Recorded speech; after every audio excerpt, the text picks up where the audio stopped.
Hello student, कैसे हो आप लोग। मैं चंद्रसेन सर आज आप लोगों को क्लास 12th जीव विज्ञान का पहला अध्याय जिसका नाम है क्या, जीवों में जनन, उसका मैं आपको चौथा भाग बताने जा रहा हूँ। जिसमें आपको बताया जाएगा जीवन चक्र, किसी जीव के जीवन चक्र में कितनी प्रवस्थाएं होती हैं। तो उससे पहले जो हम पिछले दिन पढ़ाए थे भाग नंबर 3, पहले चैप्टर का जो भाग नंबर 3 पढ़ाए थे, उसमें हमने बताया था आप लोगों को लैंगिक जनन में होने वाली घटना। तो लैंगिक जनन में कितनी घटनाएं होती हैं? 3 घटनाएं होती हैं। अगर 3 घटनाएं की बात करें तो एक था निषेचन पश्च घटना, सॉरी निषेचन पूर्व घटना, निषेचन और निषेचन पश्च घटना। पिछले जो भाग हैं उनका हमें एक पॉइंट छूटा हुआ है। तो कौन से तीसरे भाग का पॉइंट छूटा हुआ है जिसको कहा जाता है निषेचन पश्च घटना। अब उसी निषेचन पश्च घटना के बारे में जरा पहले समझ लीजिए, फिर उसके बाद हम पढ़ाएंगे किसी जीव के जीवन चक्र में कितनी अवस्थाएं होती हैं। तो देखिए निषेचन पश्च घटना में क्या है, तो हेडिंग डालिए आप, निषेचन पश्च घटना, जो लैंगिक जनन में हो रही घटनाएं उसका निषेचन पश्च घटना देखिए क्या है। तो सबसे पहले आप हेडिंग डालिए नंबर 3 करके, निषेचन निषेचन पश्च घटना। अगर बात करें निषेचन पश्च घटना की, तो निषेचन पश्च घटना जो लिखा हुआ है इसको अंग्रेजी में कहा जाता है पोस्ट फर्टिलाइजेशन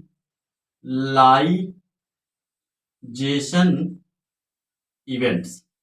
क्या कहा जाता है?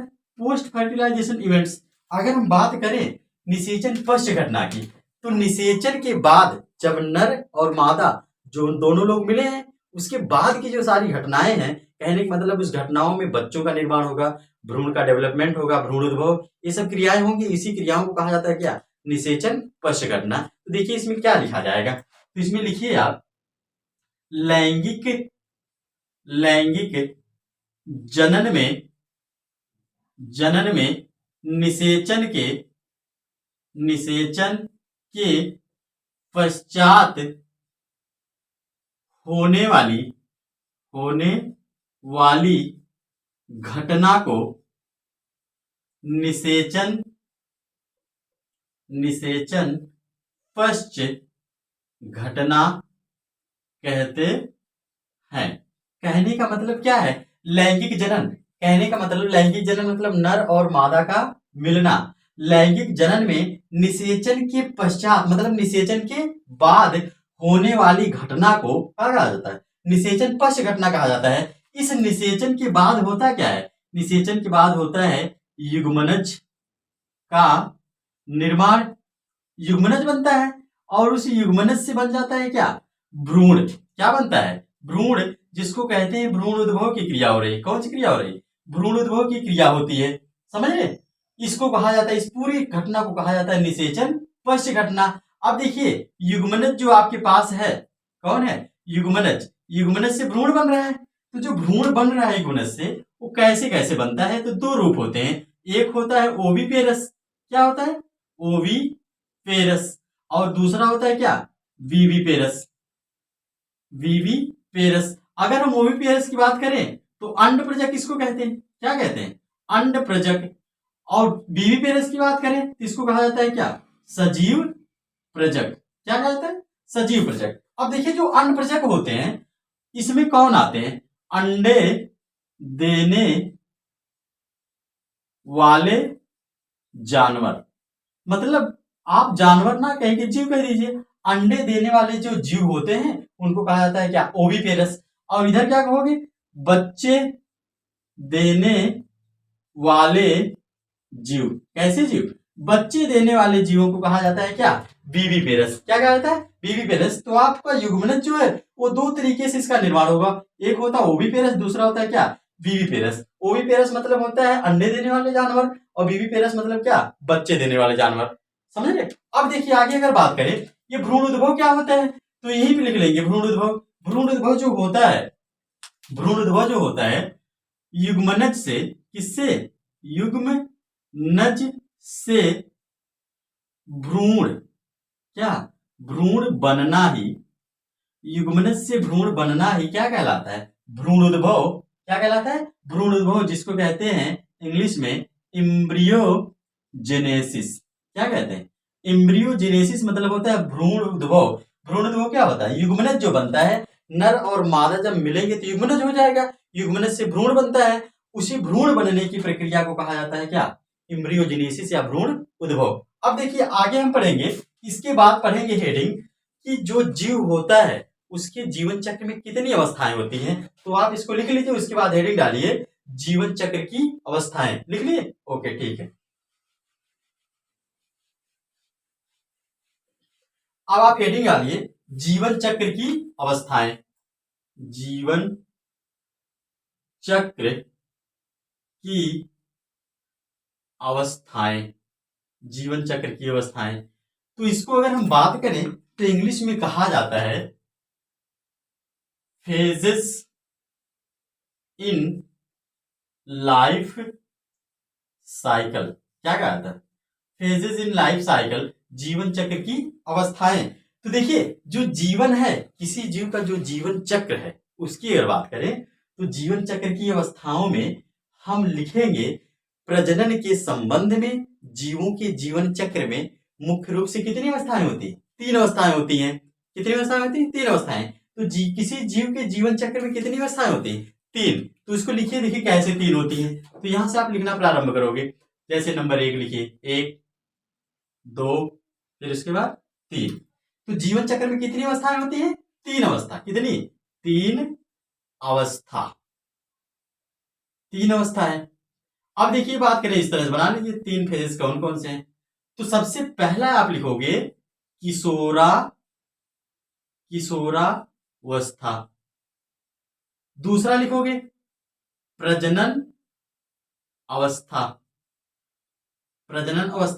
तीसरा लिखोगे जीर्णावस्था। अगर हम बात करें इनकी तो इन्हें इंग्लिश में कहा जाता है, किशोरावस्था को कहा जाता है जुवेनाइल फेज, और फिर उसके बाद प्रजनन अवस्था को कहा जाता है क्या? Reproductive phase. फिर उसके बाद आ गया जीर्णावस्था। जीर्णावस्था को कहा जाता है सेनेसेंट फेज। तो यहाँ पे लिख लीजिए आप इंग्लिश में क्या लिखोगे? पहले लिखोगे जुवेनाइल फेज। जुवेनाइल फेज का मतलब होता है क्या? किशोरावस्था। दूसरा पॉइंट लिखोगे रिप्रोडक्टिव फेज। क्या लिखोगे? Reproductive phase. अगर रिप्रोडक्टिव फेज की बात करें तो कौन सी? प्रजनन अवस्था। तीसरी अगर बात करें तो इसको कहा जाता है क्या? Senescent phase. सेनेसेंट फेज का मतलब होता है क्या? जीर्णावस्था। तो देखिए अब इसी में आप समझ जाइए किशोरावस्था क्या होती है, फिर प्रजनन अवस्था क्या होती है, और क्या होता है जीर्णावस्था क्या होती है। तो देखिए अगर आगे बात करें हम किशोरावस्था क्या है तो इसमें लिखेंगे आप प्रजनन अवस्था से पहले की अवस्था क्या कहा जाता है? किशोरावस्था। मतलब कहने की इससे पहले की जो अवस्था है उसको कहा जाए किशोरावस्था, और इसके बाद की जो अवस्था होती है उसको कहा जाए क्या? जीर्णावस्था। तो यहाँ पर आप लिख सकते हो किशोरावस्था क्या है? यह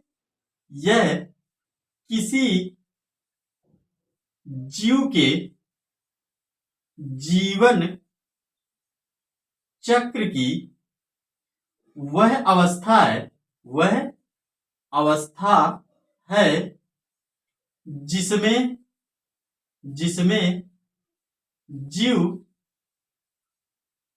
जीव की तीव्रता से, कैसे?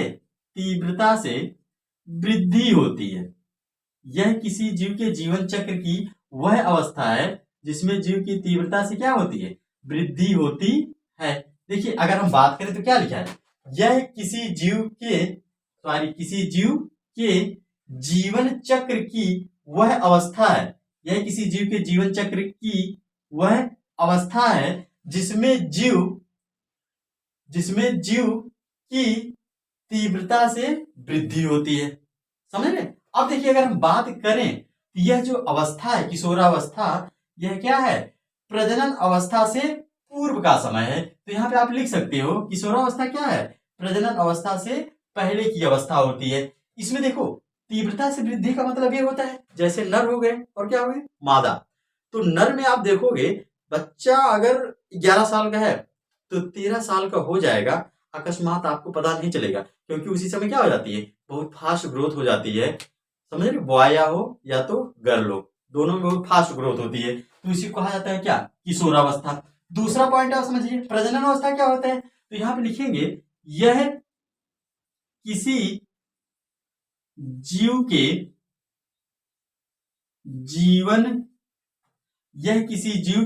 जीवन चक्र की वह अवस्था है जिसमें जिसमें जीव अपनी जनन क्षमता विकसित कर लेता है। क्या कर लेता है?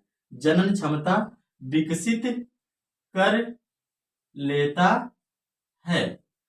इस अवस्था के इस अवस्था के प्रारंभिक इस अवस्था के प्रारंभिक काल को यौनारंभ कहते हैं। क्या कहते हैं? यौनारंभ मतलब होता है पुबेरिटी। क्या होता है? पुबेरिटी। तो देखिए लिखा हुआ क्या है, देखिए जरा इसको। यह किसी जीव के जीवन चक्र की वह अवस्था है। कहने का मतलब ये जो प्रजनन अवस्था है वह किसी जीव के जीवन चक्र की वह अवस्था है जिसमें जीव अपनी किसको जनन क्षमता, मतलब ऐसी क्षमता जिससे नए संतति की उत्पत्ति होगी, जनन क्षमता विकसित कर लेता है। इस अवस्था के प्रारंभिक काल को, कहने का मतलब जब 12 से 13 वर्ष का हो जाता है तो पूर्ण विकसित कर लेता है जनन अंगों को जिससे नई संतति की उत्पत्ति हो सके। तो उस अवस्था के प्रारंभिक काल को क्या कहा जाता है? यौनारंभ, या तो कहा जाता है पुबर्टी। इंग्लिश में क्या कहा जाता है? यौनारंभ या पुबर्टी। अब देखिए ये जो प्रजनन अवस्था है, तो प्रजनन दो लोग करते हैं धरती पे। एक तो जो जीव होंगे पादप में वो करेंगे, और दूसरा जो जीव होगा किसमें? जंतुओं में, वो लोग करेंगे। तो देखिए अगर देखा जाए प्रजनन अवस्था को कितनी भागों में पढ़ा जाता है, तो प्रजनन अवस्था को हम निम्नलिखित कितने भागों में? 2 भागों में पढ़ते हैं। तो यहाँ पे इसको हम मिटाएंगे। अब आप यहाँ पे देख लीजिए, जो प्रजनन अवस्था है इसको प्रजनन अवस्था को कितने भागों में पढ़ा जाता है? 2 भाग में। तो 2 भागों को देखिए कौन कौन से हैं। एक होता है पादप प्रजनन अवस्था। कौन सी प्रजनन अवस्था? पादप प्रजनन अवस्था। और दूसरा होता है क्या? जंतु प्रजनन अवस्था। कौन सी? जंतु प्रजनन अवस्था। देखिए अगर पादप की बात करें तो इसको कहा जाता है प्लांट ब्रीडिंग। क्या कहा जाता है? Plant breeding phase. और इसको कहा जाता है एनिमल ब्रीडिंग फेज। क्या कहा जाता है? Animal breeding phase. तो यहां पे अगर बात करें पादप प्रजनन अवस्था मतलब होता है पौधों में कैसे प्रजनन की क्रिया होती है, कैसे नए पादप की उत्पत्ति होती है, उसके बारे में बताया जाएगा। जंतु प्रजनन अवस्था में यह बताया जाएगा कि जंतुओं में कैसे प्रजनन की क्रिया होती है जिससे नए संतति की उत्पत्ति होती है। तो सबसे पहला पॉइंट क्या है? पादप प्रजनन अवस्था। देखिए 2 अवस्थाएं, नंबर 1 पादप और नंबर 2 क्या है? जंतु प्रजनन अवस्था। तो सबसे पहले आप हेडिंग डालोगे पादप प्रजनन अवस्था। ठीक, हेडिंग डालिए आप पादप प्रजनन अवस्था। इसको हम मिटा देते हैं।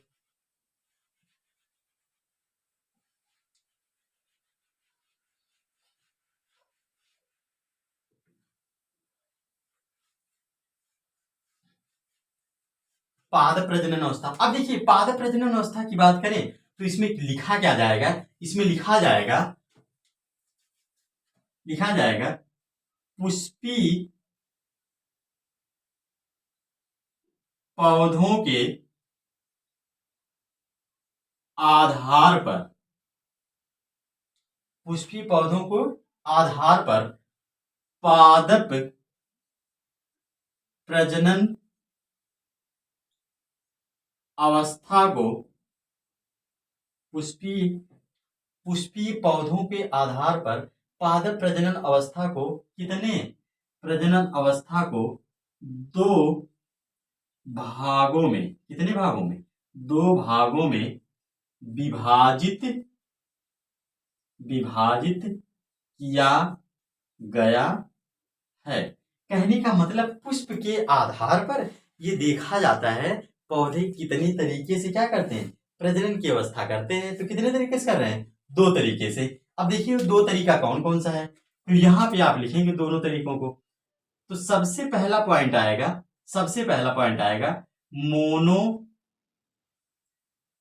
कार्पिक मोनोकार्पिक पादप।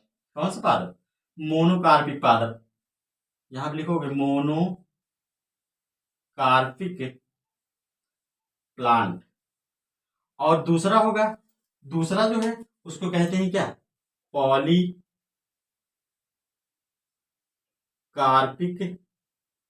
पादप। कैसा पादप? पॉलीकार्पिक पादप, पॉलीकार्पिक प्लांट। अब देखिए, अगर हम मोनोकार्पिक की बात करें तो मोनोकार्पिक पादप क्या होते हैं इसको देखिए।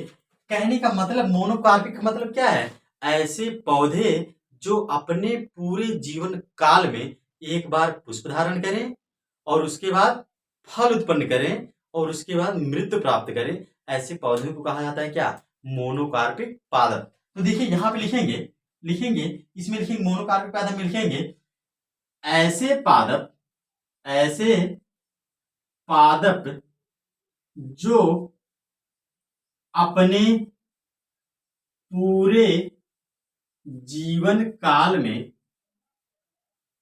एक बार पुष्प धारण करते हैं। पुष्प धारण करने के पश्चात, पुष्प धारण करने के पश्चात फल उत्पन्न करते हैं, फल उत्पन्न करते हैं और फिर क्या करते हैं? मृत्यु प्राप्त करते हैं, मृत्यु प्राप्त करते हैं। कहने का मतलब मोनोकार्पिक पादप कैसे पादप होते हैं? ऐसे पादप जो अपने पूरे जीवन काल में, मतलब कहने का पूरे अपने लाइफ में एक बार क्या करेंगे? एक बार पुष्प धारण करेंगे। पुष्प धारण करने के पश्चात क्या करते हैं? फल उत्पन्न करते हैं और फल उत्पन्न करने के पश्चात मृत्यु को प्राप्त करते हैं। तो देखिए ऐसे एग्जाम्पल क्या है इस पादप के? जैसे आप देखे होंगे धान, गेहूं, चना, मटर, सरसों आदि। मतलब ये जो होता है, जैसे आपसे कोई पूछे बताइए मोनोकार्पिक पादप क्या है, तो आप कुछ नहीं करोगे, आप सिर्फ धान को पकड़ोगे और देखोगे अच्छा धान होता है, अपने जीवन काल में एक बार क्या करेगा? पुष्प देगा। पुष्प देने के पश्चात क्या करेगा? फल देगा और फल देने के पश्चात क्या करेगा? मृत्यु प्राप्त करेगा। ऐसे पौधों को कहा जाता है क्या? मोनोकार्पिक पादप। अब देखिए इसी मोनोकार्पिक पादप में कुछ ऐसे भी होते हैं जो बहुवर्षीय होते हैं। कैसे होते हैं? जो बहुवर्षीय होते हैं। तो बहुवर्षीय पौधों को पढ़ने के लिए हम यहाँ पे लिखेंगे, आप देखिए, तो हेडिंग डालेंगे, इसके जस्ट नीचे हेडिंग डालेंगे, इसी में, इसमें नहीं, इसी में, इसके नीचे यहाँ पे हेडिंग डालेंगे कुछ बहुवर्षीय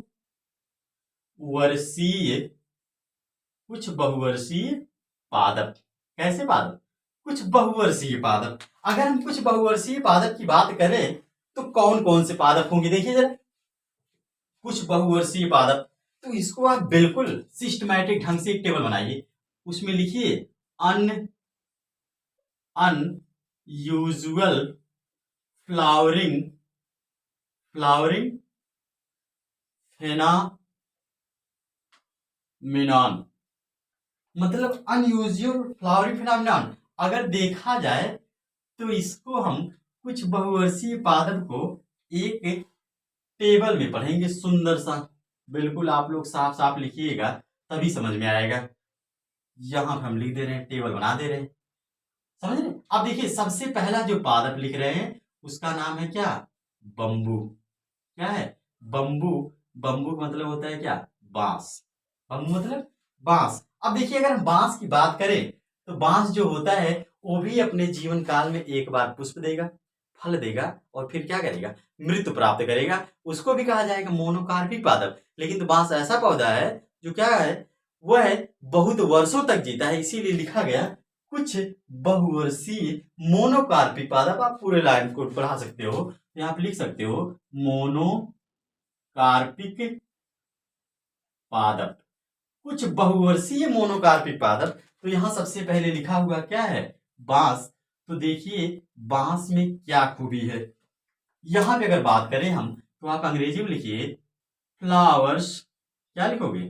flowers once in lifetime, flowers once in life time.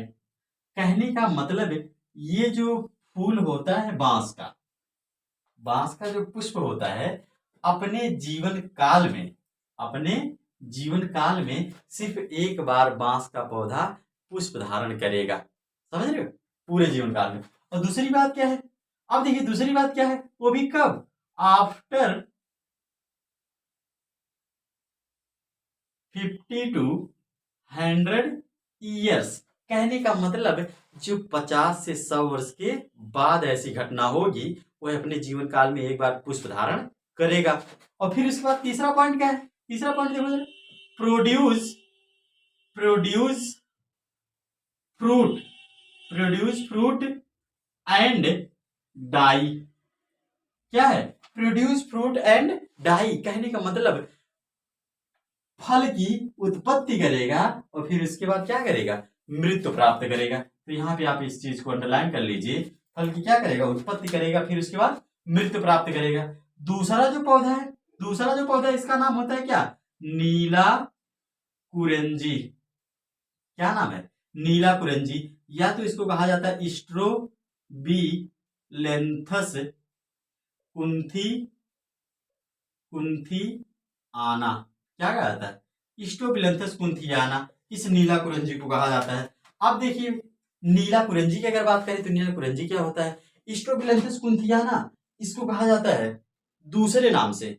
अब देखिए बात करें तो इसकी क्या खूबी होती है, इसमें अगर पहली बात करें तो इसमें भी आप लिखोगे फ्लावर्स वंस इन 12 ईयर्स। कितने ईयर्स? 12 ईयर्स। कहने का मतलब है ये जो पुष्प है किसका, ये जो पौधा है नीला कुरंजी का पौधा, ये कितने वर्ष में? 12 वर्ष में। कितने वर्ष में? 12 वर्ष में एक बार पुष्प धारण करेगा। दूसरा पॉइंट, दूसरा पॉइंट कब करेगा? तो यहां लिखोगे फ्लावर्ड फ्लावर्ड ड्यूरिंग सितंबर और किस में? अक्टूबर। कब? सितंबर अक्टूबर 2006। कहने का मतलब ये है कि ये जो फ्लावर है, ये जो पुष्प का पौधा है, नीला कुरंजी का जो पौधा है, वह सितंबर अक्टूबर के महीने में पुष्प धारण किया था। अभी कब? 2006 में। और आगे करेगा 12 वर्ष के बाद, 2018 में भी किया था। फिर उसके बाद आगे करेगा कब? 2030 में। समझ रहे हो? अब देखिए दूसरा पॉइंट, इसका दूसरा पॉइंट क्या है? तो दूसरा पॉइंट में आप लिखोगे फाउंड इन केरला कर्नाटका